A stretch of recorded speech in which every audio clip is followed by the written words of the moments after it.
Suzanne Bartsch.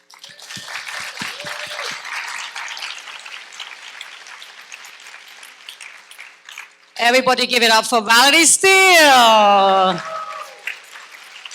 Thank you so much for coming out at this odd hour. I'm a night bird, so I don't know how we even got here, but thank you for supporting. You must have been up, though, for hours getting your makeup done. Not today. Not today. I've actually been working, that's why I didn't make it this morning. Yeah. You went well? This morning was fabulous. There were many pictures of you and pictures of Hamish in drag at the age of 20. Oh my God. And what was he thinking in those days? I love pictures it. of you in the 70s and the 80s, all kinds of good images of you coming all along through your life. Where did they come from? Some of them came from our catalog. Hate to see what I look like. Hate to see what I look like in those pictures. All right, well, let's start. Here you are in London. So, age 17-ish, go to London to learn English, coming from Switzerland. Why don't you start there? How come you went to London, and what was it like when you landed there? Well, I knew a lot of, all my friends were older, they were like in their early 20s, and everyone was going to London in those days. And I heard all these incredible stories, and I just knew I had to go there. And my pretense was to go and learn English because, I was supposed to go to college and whatever they do in Switzerland. I said, I must go to England. As a matter of fact, I think I was 8 years old when I said to my mother, she told me that by the time I'm 16, I'm out of Switzerland, I'm going to be gone. And apparently I said that, and I remember kind of vaguely, I always knew that I had to leave Switzerland to find myself, to find out what's within me. I knew I wasn't going to just be a housefrau with a bank account and children and a car, and I just knew. But there's nothing wrong with that, housefraus. If any housefraus in the house, I have now one as well. After all this, in drag, housefrau in drag.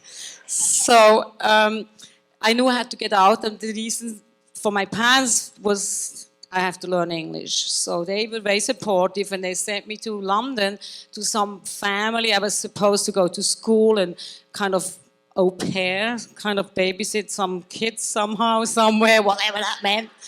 And you just left. What's that? You just left?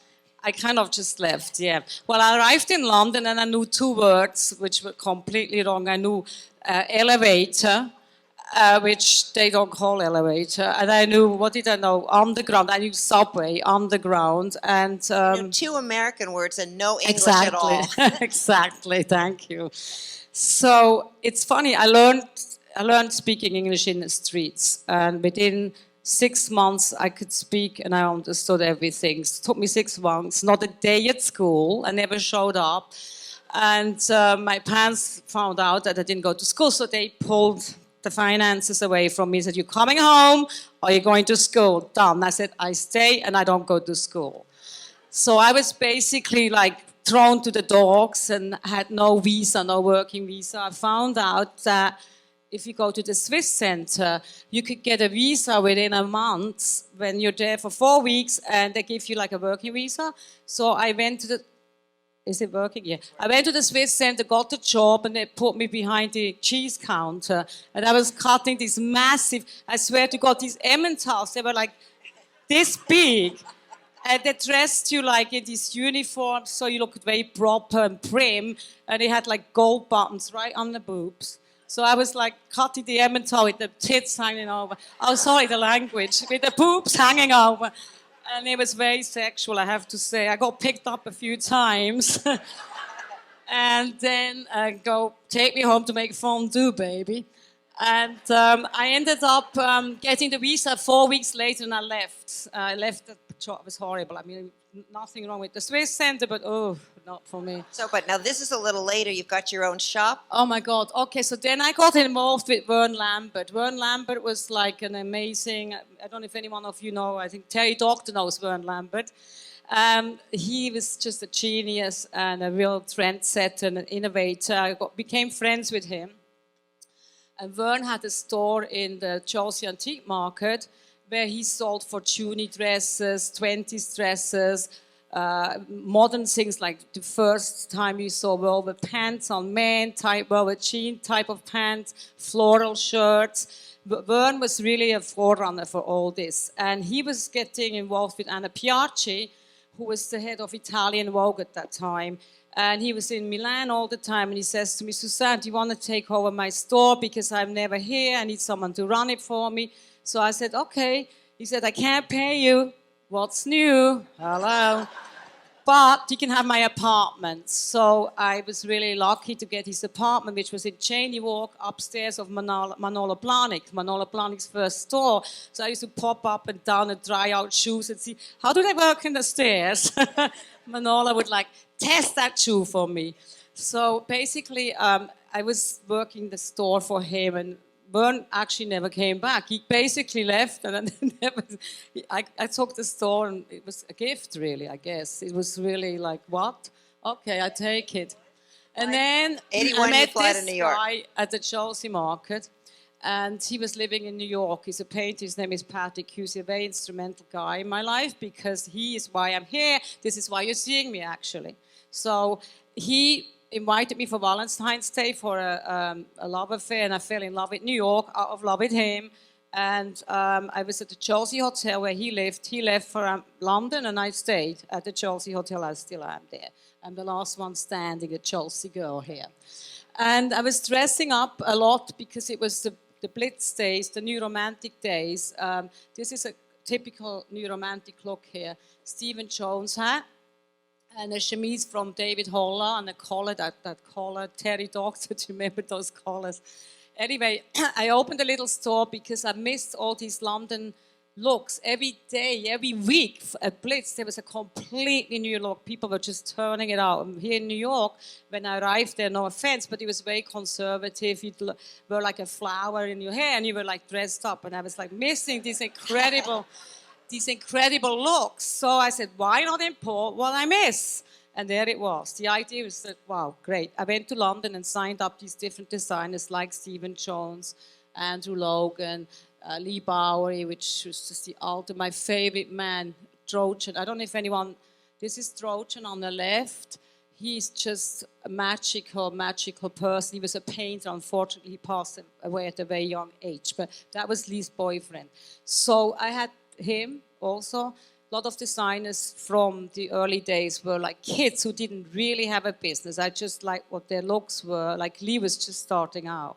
And I said, I want your clothes. I want to sell your clothes. And he was wanting to be a designer, as you know. So anyway, what else? So after you'd opened the store, which we've got a whole section in the exhibition devoted to the store and the second store as well.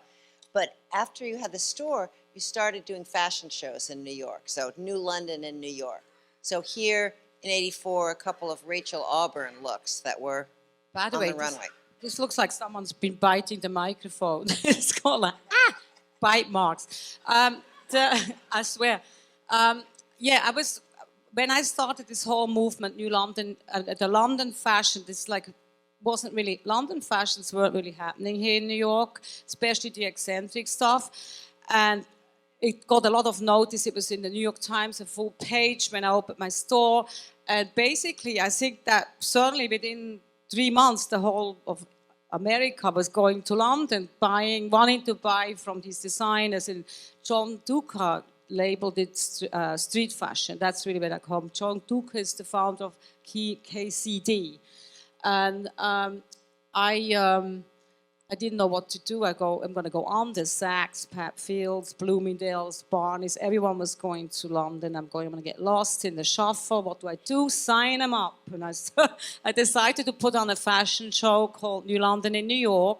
I went back to London and I told all these designers that I would like to represent them. I put on a show. They show their clothes. I sell them to the stores. And then you could be seen in America. And that way in my head, I saw it in my head, I won't get lost. So I became an agent for these agents. As it turned out, I became like a mother and a business manager and everything at the same time. It was a bit of a nightmare. I ended up running 27 businesses. It was really rough. Nobody delivered on time. They didn't know what it meant. You know, the Americans were very, you had to be on time and the stuff had to be correct and we didn't have it together. But we sold thousands and thousands of dollars of clothing in the first show, which was at the Roxy called New London in New York. Am I rambling? No, this is very good. Sorry, I came late. Anyway, I thought I was on later. I'm a bit, whatever. Okay. I think this one is in Tokyo, when you then took all the English to Tokyo. Yeah, the Hanamori, Akira Mori saw the show, and the second show, which was at the Roxy, which was also really incredible. This is Tokyo, yeah, it is. And he invited me to Tokyo. He wanted to do this type of a show in Japan, and it was Women's Wear Daily Japan and the Hanamori Foundation who sponsored it. And I went with Akira Mori to London. We took, it was about 22 designers, including Lee again, the brilliant Lee. I miss him. And the show, it was a 3-day show, and it was really, really successful and scandalous. There was like the Prime Minister, Japanese royalty. They were sitting in the front row, just like you, and Lee Barry was coming out like walking, and then Lee and Rachel had turned and they were completely naked in the back, and they bent over, and he saw all the details. If anybody doesn't know what that is, look at porn. So there you go. It was really good. And it was and it was really important. When we worked on the book, everyone was telling me how you were the person who brought British fashion to New York. And then, as Stephen Jones was saying this morning, you were also the one who introduced this morning. On this, oh my God. British fashion to Japan, which had a huge impact. So having fun trying to run a business, you were actually impacting fashion on 3 continents. Yeah, I mean, I wasn't planning that really. It's not my motivation. It's usually not, oh, what does it do? I go by instinct. I work with instinct. I have a feeling when something feels right, I go for it. I open my store on a tourist visa. I mean, you could do that now, but I don't go, oh, but then I have to do this, to do that, or what I'll just do it. When it feels right, I do it, and it happens, and it's usually magical.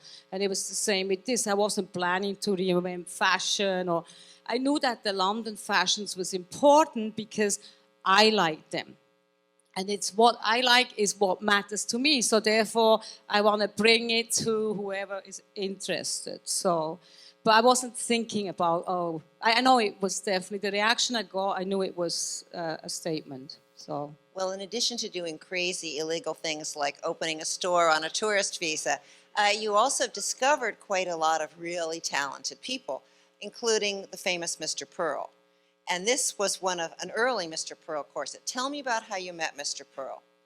Just so you know, I also had no social security number. I got some lawyer to give me his number. I don't know how I did that. I didn't sleep with him, but I got his number. Anyway, so the Mr. Pearl genius, I met him in a basement in the East Village, and we called him the Stitch Bitch. He used to sit down there in that basement sewing these beads and sequins. It just was, it was like, he was in a trance. The Pearl used to, I think he was in a trance when he makes these outfits. Amazing. Unbelievable. Yeah, I've never seen such concentration and magic and creativity in one moment. It just was mind-blowing. I met him in the basement, and I knew that he was like totally unknown, and I wanted a corset. I didn't know that I wanted one until I saw him, and I saw him, I said, I want it. And so then Mr. Pearl made me my first, I kind of was one of the first people to commission him for a corset. He actually sent me a beautiful email about this, saying how he would be nobody or nothing without me. I didn't expect that, and I don't want people to have to say that, but it was nice to hear. It was very nice to hear. Because I'm glad I left the mark somewhere. Well, because after you met him, you introduced him to Thierry Mugler, and then Thierry started using him, and then pretty soon Mr. Pearl was doing corsets for everyone in Paris. Yeah, it's definitely, it was like, well, he's such a genius, and it would be surreal. I mean, I guess there's a lot of geniuses who don't get discovered, but I definitely was the gateway for him. I mean, the designers, the French designers, the couturiers, they're all like, it was like the 17th century back in 1980 something. Well, I mean, Mr. Pearl is an extraordinary person. But usually in New York, everyone's blasé. But walking down Madison Avenue with Mr. Pearl, people's heads snapped turning to look at him. I mean, was it 12 inches? I know he was trying to go from 18 down to 14. That's what he was. I think he was measuring on the inside, but still it must have been about 18 inches. It was really incredible. Yeah, incredible. I'm in awe of this man. So why do you like corsets? Because you've not only helped establish his personal career, but all your kind of crazy, glittery corsets now are worn by people like Rihanna, and it's become a complete feature of performance and fashion. I mean, I think the corset is just the ultimate oomph. You know, it's like when you put on a pair of heels. It just gives you that. It pushes it all in and up and down and wherever it was. it makes you feel it for the first minute when you put it on. I don't know who's worn. Have you worn corsets here? So you know what I mean. When you put it on first, it's like I can't do it, and then after a couple of minutes, it just becomes like. You feel so sexy, and you just can't believe that you could live without one. It's an amazing feeling. It's the restriction, and it corrects your posture. It just makes you feel like you're home. There you go. Now, you started to become a real celebrity on your own, a kind of fashion celebrity, and got your own mannequin made of you, a Ruthstein mannequin. So, want to talk about this photo a little? Because this is kind of a cool image of you with your mannequin.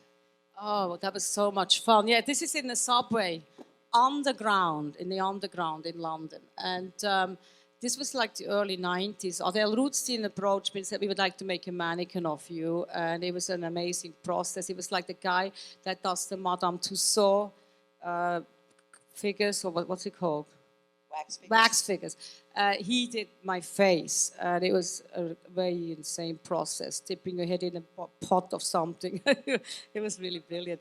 It was a fun thing, and they made this mannequin, they sold it to stores, Barney's had it, I don't know who had it, but it did not badly. They made a few, it was a moment where they were making personality mannequins. I think they got, the whole model thing is great, but how much model can you do? We need personality as well. So I came under the umbrella of personalities, really. It was good. So that's in the show, too. The legs are much longer than mine. But the waist is probably the waist is about appropriate. The boobs are, boobs and waist are real. The legs are not. They made my legs how they would be in heels, actually. That's what they did. Now, here you are with Lee Bowery. Why don't you talk a little, because we've been hearing a lot about Lee, but let's have your take. How did you meet Lee? How did you guys, what was your friendship like? Lee, in a way, Lee was really what you saw. His looks. What's the real Lee? The real Lee. That would be Lee. He'd give birth right now if he was here. Lee was a really incredibly sweet, witty person. He had really great. He always had a punchline. It was always right on. And the first time I met him was at his apartment, and he was like with Trojan, and it was so amazing. I walked in there, and there was Lee and Trojan dressed up at 1 PM, matching the wallpaper. He didn't know where the wallpaper was and where Lee was. It was so surreal, and he was just the sweetest, kindest guy. I don't know. I mean, what is Lee and what is not Lee? It really is what you saw is what he was. And he lived for these looks. He lived in these looks, and he was so devoted to. Originally, he was a designer. He dressed less. It was maybe more. His dressing was more about painting the face and having a look. And then he turned into performance art, where he became the light bulbs and cages and whatever you see. So. Well, I remember reading one of your clippings where you threw a birthday party for him on one of your club nights. Yeah, that was a really fun night. Lee was over here. I brought him over, and he was having a birthday. And instead of having a slice of cake, he just he took the case and stuck his head in. It was like nobody could eat the cake unless you want to eat some of Lee's makeup. The head was boom. It was fantastic. And my favorite thing is when Lee gave birth, for real. That was a great show. I took him to Paris, and he had this act. I knew nobody had seen it. And he had Nicola, which was his slave. She became his wife. And he had a strapped underneath this gown, and nobody had no idea what was going to happen. He walked out. He didn't really look any bigger than he usually did. And all of a sudden, he was giving birth, and it was like things flying, fake blood, and then Nicola appeared from underneath his outfit. It was surreal. He had a strap on. In a way, it reminds me of the Rick Owens show this year. The people. That's yes, right, yeah. Karen. So that was the most amazing thing ever. And so you started, after the stores, you started throwing parties and events. I want to talk about the switch from retail to parties and what you were trying to create with your parties, which attracted pretty much every designer in the Western world. My parties were really born in a sort of, I wanted to promote my store. I had the store on West Broadway, and I wanted to have a place for people to go with the clothing. I had Galliano, Westwood, I had all this drag in my shop, and I wanted people to have a place to go and show off their fineries. And at that time, the clubs were a little bit like, there was like the tracks, garagey kind of a thing with dark, not much light. A lot of people with the guys with the shirts off, great music, not much visuals. Or there was the Nels, which was very like French fries and a European dance floor, which was okay as well. But I wanted something very bright, loud, colorful, where people could see each other, talk to each other. I mean, they could talk to each other at Nels too, but I meant see each other's look and ooh and hi each other, just show off their finery, really. And the idea came to promote the store. Then when I did the first one at the Savage, it was a Tuesday night, I was like 1,000 people showed up from head to toe. It was absolutely incredible. I never forget that day. And I said, this is it. I made it. I did it. They're dressing up. Yay! Because it used to be Andre Walker and me. Yeah. It was like people really, and I started to, I remember going to the Met, and Bill Cunningham went nuts over my look because nobody was dressing up. Well, by that time, 86, I had so much competition, I didn't know where to look. I was like, okay, I'm over. They're running the show, so yeah. So you're throwing these events and you're starting to meet all kinds of people and put people together, people like RuPaul and so on. Want to talk a little bit about the crowd of people that were coming to your events and that you were getting to be friends with? Yeah, it was a really an amazing, we got uptown, downtown, drag, gay, straight, poor, rich, black, white. It's really what my parties are about. They're still about that, mixing everything, no rules. And a lot of designers would come because it was so creative. Everyone was constantly doing these amazing looks. So that was we didn't have internet. We didn't even have, I can't believe we even have a photo, to be honest. So it was like a place for inspiration. So the designers, there was, Scott Ewald said a good one. This is really true. If a bomb went off at the Copacabana, we wouldn't have any designers left, to be honest. They were always like there, from Gautier to Mugler to everybody, really amazing. And then, I love him. He had a great line.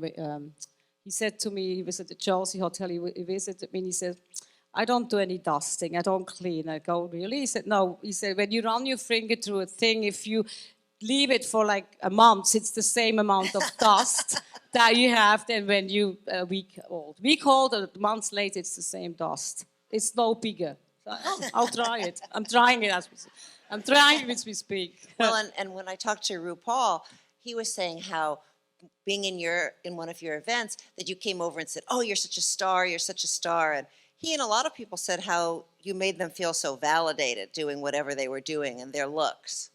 It's really nice to hear. I wasn't really saying, I'm not a PR person. I was telling what I feel. Again, I'm a very instinctual person, and if I feel something, I'll say it. And I really, for example, RuPaul, when I first saw her, I said, you're a star, baby. She's going to make it, and she did. And she's so charismatic and fun, and, just live life and do it. Don't worry about it. Just live.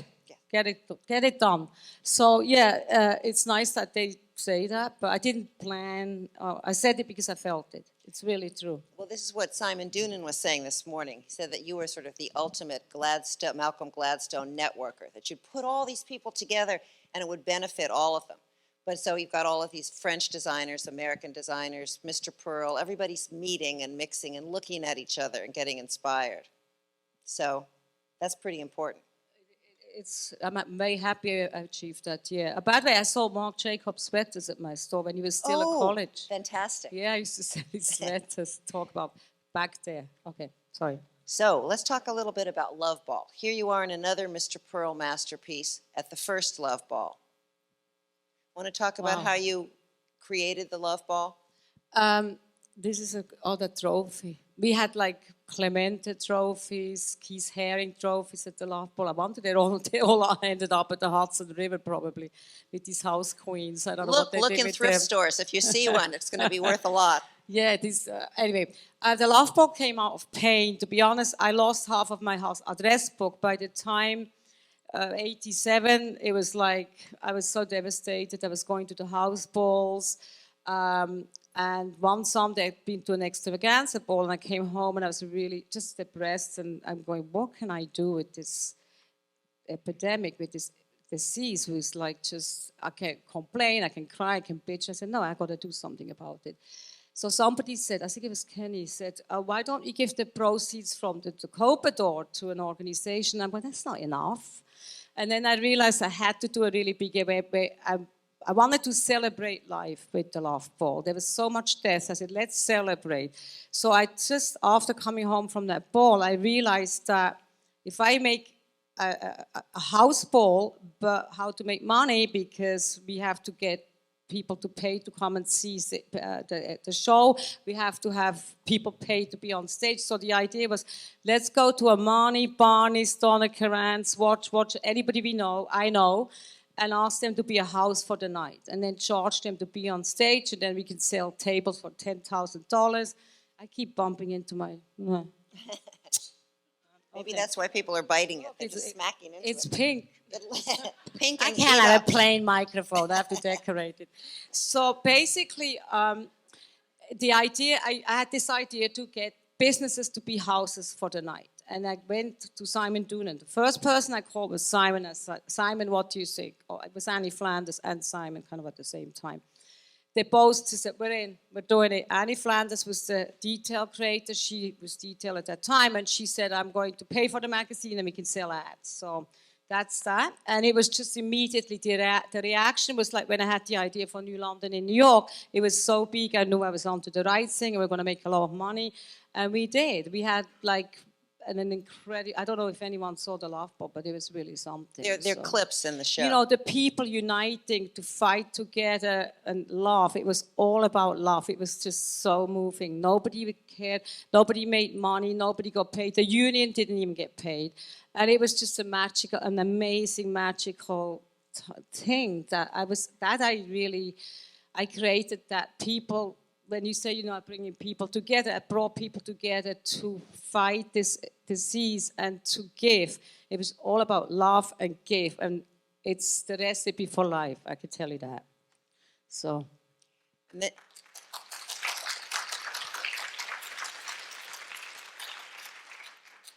And then a year and a half later, you did Love Ball 2.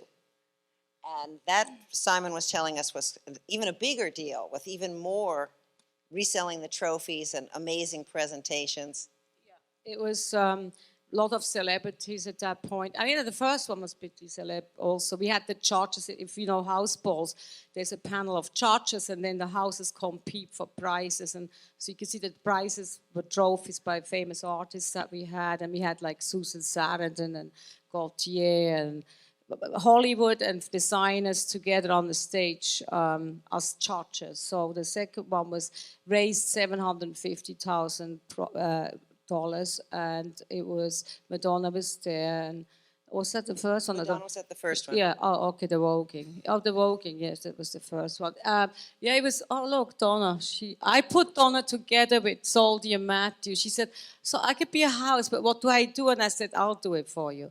And I put her with these two queens, and it was amazing what they did with her. This isn't the look. Or is it the look that night? Yes, it is. Okay. Oh my God, I'm delirious. And then you did, we were talking this morning with Simon, you did an even harder thing. 450,000 first Love Ball, 750 second. Then you went to Paris.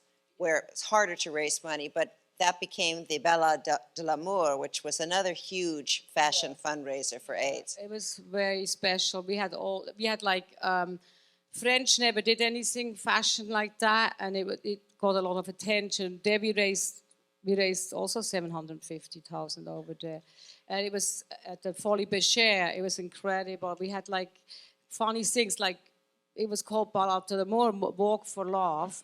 And people had a couple of minutes to do whatever they want on stage, and there was no charges. It wasn't the same set up as the Love Ball.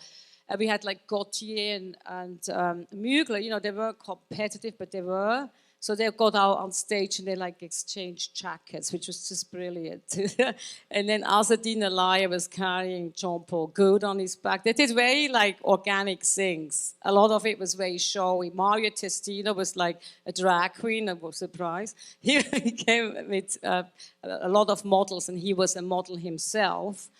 But it was really beautiful, and the simplicity of some of the stuff, they just tapped into things like Mugler, Gautier, changing jackets. It was incredible. Is that where? I think that might have been part of it. Is that the ballade? I think so. Yeah, it is. So. Matty and Soldi made that outfit for me. Actually, the makeup is by Matty. Matty was just nominated for an Emmy. How about that? So, yeah, that was Paris. There's Soldi. I love Soldi. He still does a lot of my looks. He's so great. His stuff is timeless. He's going to talk tomorrow. I'm going to be here all day tomorrow. And then you got married. And then I had my own love ball. Okay. Your own love ball, exactly. A few balls here. So,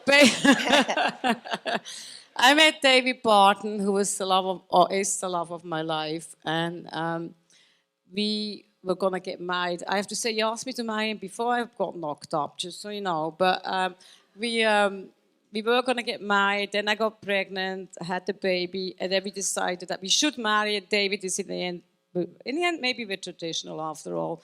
We felt like we should be married. We have a son, and we didn't really want a conventional wedding. So I was doing this show called Inspiration, which was for no reason at all, a show for no reason at all.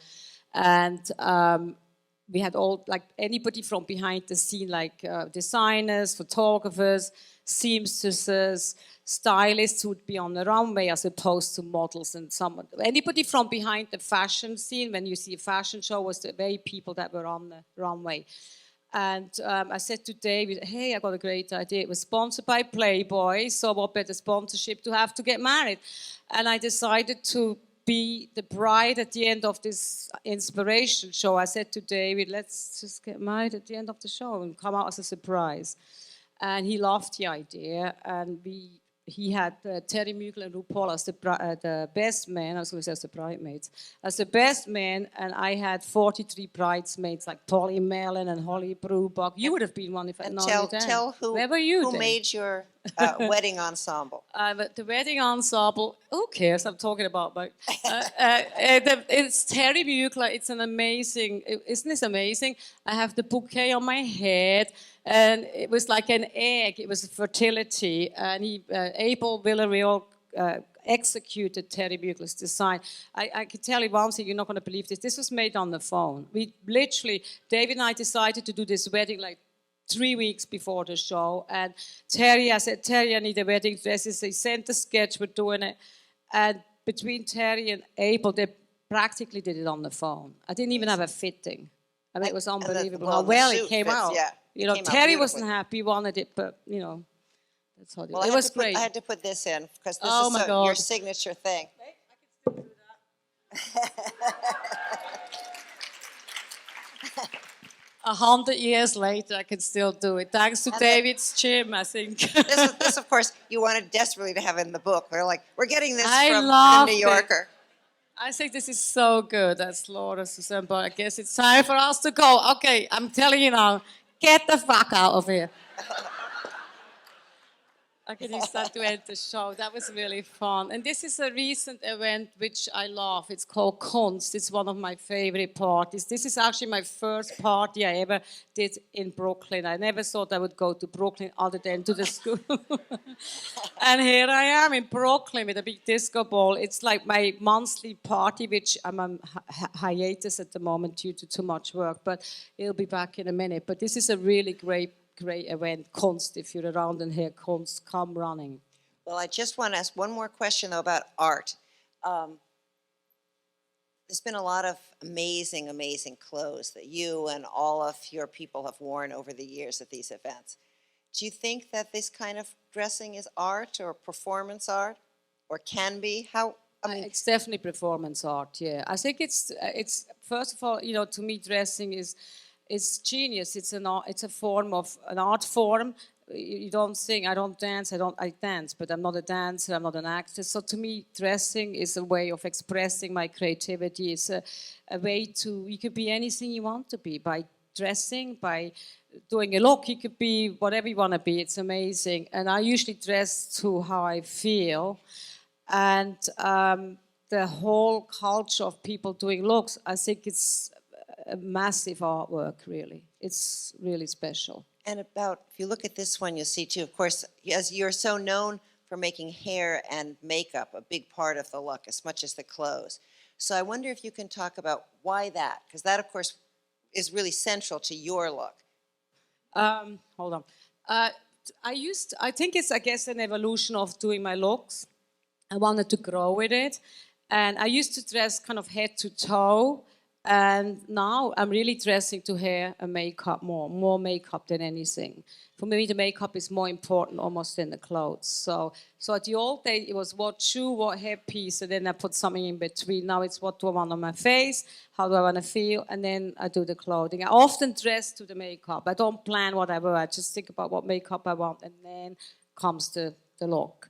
I love putting things on my face. It's amazing. This is like a little chain. It looks really, it's not uncomfortable. Today I'm having little upholstery nails on my lashes. Can you see Yeah, them? I see, they look fantastic.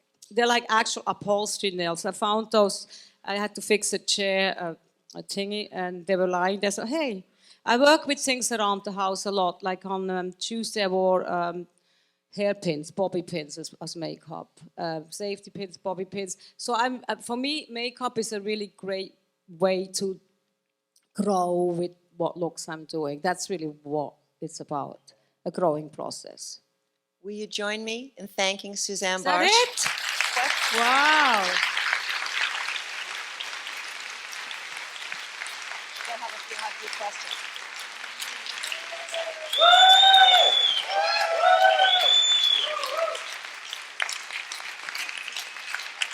Thank you so much. I really appreciate you coming out. It's gorgeous to see you. And thank you. Give it up for Valerie again. You look great. We do have time for a couple questions. If you have them, come to the one of the microphones. Nobody dares to ask Suzanne a question? Okay, good. When you travel outside of the fashion capitals, where do you love to go? Where inspires you? I love your look. Let me see. I can't see it. I like that mask. Oh, wow. Amazing. I love it. Cool. The question is where I like to go. I love to travel. For me, traveling is a huge inspiration. I don't really have a favorite place other than I know I don't want to lie on a beach in the sun. I like to be in the greens or look at the beach from somewhere where there's shade. But I don't have a traveling. Is that what you're asking, where I like to go? No, I like to travel. I like adventure. And I don't like to plan. I'd love to just hop on a plane and say, oh, I'm going here or there, which you can't do these days unless you have a sugar daddy. So, I like traveling, really. It's important. Thank you. Hey, great talk. Good seeing you. Thank you. I was just wondering, what is your passion? Can't you tell, baby? My passion is being with people. People give me energy. I can be dead as a, what's the word, a doornail. Dead as a doornail. I could be really, really tired. Oh, how am I going to do this? And then when I get up, I do a look, I come out, I see you all. It energizes. People are energy. I'm obsessed with people. That's it. That's my passion. People, giving, helping, giving a platform for people to express themselves, being whoever you are, be yourself. That's what that's my passion. Thank you. Hi, Susan. Hi, what's your name? Eric. Hello, Eric. You've had incredible success throughout your whole career. What do you consider is your biggest success? And what's the future for Suzanne? What does that look like? What do you say? What's it look like? Biggest success and future plans. What's my biggest success? Being here right now, to be honest. I mean, this is, to me, you know, I think it's really important to appreciate where you're at the time versus what it was or what it could be. This, to me, is a massive success. You all came out today and to listen to me and Valerie. You all are supporting the exhibition. The exhibition is an amazing thing for me. And I'm very grateful to FIT and Valerie that they gave me this platform, and it's just magical to be able to do this kind. I mean, when these clothes were under my bed in storage, some of them were on me. It just was so beautiful to be able to see it all together and see it alive. And it's like I see these outfits, and I'm going. When you look at them in the closet or under the bed in the box, you go, oh, there's this dress. Oh, that would be good with red shoes. Or this could be good with blah, blah, blah. That, blah, blah. You think of it as technically, but when you actually see them on the mannequin, you suddenly have I had an amazing emotional reaction because they became memories. Oh my God, this happened, that happened, this is that. It became an emotional thing as opposed to at home in the closet, it's a technical thing. And that's a big success for me right now. I just want to thank you so much. You've been an inspiration to me. Oh, thank you. Keep it up. Love me, baby. Hi. Hi. I'm a student here. I just had, after like having seen and been around all these people and so many different looks, where do you see fashion going in the future? Or do you see it more as an organic thing that just flows and wherever it goes, it goes? I mean, I think right now the art thing is getting more fashion exposure. As far as the actual fashion realness, it seems to be more about the balance sheet these days than it is about what you're actually creating. It's really more so than ever. It's always about the money, but I find things more blah than ever because it's so run by, like everything is run by celebrities these days. If there's a celebrity an event, it doesn't matter what you create. People are like, oh, I got to go to this, it's celebrity driven. And it's like when you're on Instagram with somebody famous, people think you're the shit, even if you've done nothing. So it's a bit like that with fashion. It's very it's a bit in a blast space, if you ask me. I didn't see any of the shows. I think it's a good timing, actually, for your show, exactly. because it's a real shot I think in the it's going to go steering forward more to expressing yourself, being a bit more flamboyant. It's like that event that Mao PR did with Marc Jacobs. They were saying they had a dress code, High Heels, the book. They had a book launch, the Wagon book. And it was about, you got to turn a look, baby, or you're not coming. I think it's going to get a little more that way again, I think. And I think the shows, there was some evidence of that, right, with the shows that were happening in Europe at least. So, Thank you so much. thank you. Are you the designer? Fashion? Yeah. Just do your thing. Don't worry where it's going or not going. Just do it. Follow your gut. Okay. Hi, Suzanne. I know that, I've seen your career and followed you. We were once at Kenny's party together, and I saw all of the energy and the excitement that you bring to the world of fashion. However, when I saw your exhibition here at FIT, I was overwhelmed with the body of work that you've created, and that you really are the embodiment of walking art. And I know... Thank you so much. And my question to you is that when you go to the parties and the wear and the tear on the costumes and then traveling with them, and you sort of answered this question 2 people ago, but what will happen to all of the costumes? How do you maintain, take care of them? Because they are literally works of art. And the way that this show was put together, Valerie, it told such an important, great story of history from the 80s and the 90s, 2000, and moving forward. So what will happen with the clothing? How do you maintain them, keep them clean, etc.? I want to travel with the exhibition. I'm working on different things. I really hope it's going to go to some different towns, places, wherever. Anyone wants to have an exhibition, I'm yours. It's not my Tucson. I'm really, to be honest, I think they're in good shape, right? They're in great shape. I don't really take special care of them. I care about them. I like the pieces I have. So I don't just throw them like anywhere. I hang them up. I come home.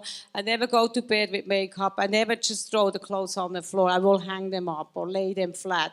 I remember even whatever it is, I like if I just throw this in a pile, it might break the bone or whatever in the corset. I would be very conscious, however tired I am, to lay them correctly or hang them on a hanger. I do that. And I think that's really all I do, think about them, but I don't have a store, any special tips of how to, Thank you. Thank you. We just have time for 2 more questions here, so we'll just do these 2 here. Well, I'm glad I got up here. You look hot. You've been such a big influence on designers and creative people. Have you ever, maybe you've already done this, done a line of your own that's your vision? No, actually, I haven't thought. I mean, I should get a product together. I got some lashes going with MAC Cosmetics that are coming out any minute. Eyelashes. I'd like a product, but I don't think I would want to get into design. At the end, I'm not a designer. I don't see myself sewing samples and also, I don't know if I really want a business that's every day, 9 to 5. I think that's what I tried to get away from. Switzerland, I was very 9 to 5. It's very like on time. I'm never on time. I kind of haven't thought about it really, but it doesn't sound like that's something I'm going to do really, because I prefer to be my own boss. I like to have people work for me, but when the project is over, I need to see the end of a project. Otherwise, I'll lose my mind. Right. So I want to run the project. I don't want it to run me. And when I see an end time, it helps me to do it. Very good. Thank you. Thank you. Hi, Suzanne. Hi. My name is Gia. As someone who loves underground music and loves to dress up for Halloween, where are the good parties that you go to? Do you still party? The good parties Where are is right a here. good spot to go to? You asking where to go on Halloween? No, just Oh, like I'm sorry. generally, you can dress up, go to like those parties that you used to go to back in 80s. Do you still go to those kind of parties now, or? There is. There's a lot of places. A lot of places in Brooklyn, I guess we all know that at this point. There's a lot of everything is smaller. There aren't any huge, massive places at this point. But there is a lot of underground things that you can go to, and people really value your looks. And I have my own events, as you know, I have my summer party.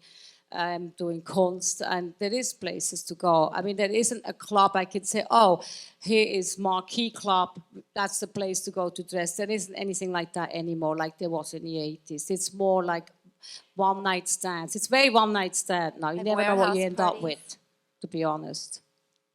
Thank you. Okay. Okay, it was Thank supposed to you. be the end, but if you've got one more quick question, let's go. Hi, Suzanne. It's Hi. Tigger in my day drag. Oh my God, how are you? Surprise! Clothes on and everything. I just wanted to, first of all, thank you. So one of the things I cherish over the decades is the brilliant freak family you bring together. And I wonder if you'd like to talk about anybody from your wonderful freak family who really inspires you now, some of the people that you regularly work with. I mean, there is a combination of things. It's not like there is like one person that I look to. It's really the kids all around. They make things out of nothing. This like couture. They're couture. They have a piece of plastic and some pins and a bit of chiffon, and there you go. It's a beautiful look that you've never seen before. So I don't have a particular. there is no one person that I could say, oh, that there's no Lee Bowery right now. There is just kids that I see and they inspire me, to be honest. I don't really have a particular, but a lot of really talented people are in Brooklyn. Everyone who hasn't been to Brooklyn, let's all go. We'll go on a tour together. Please join me once again in thanking Suzanne Bartsch.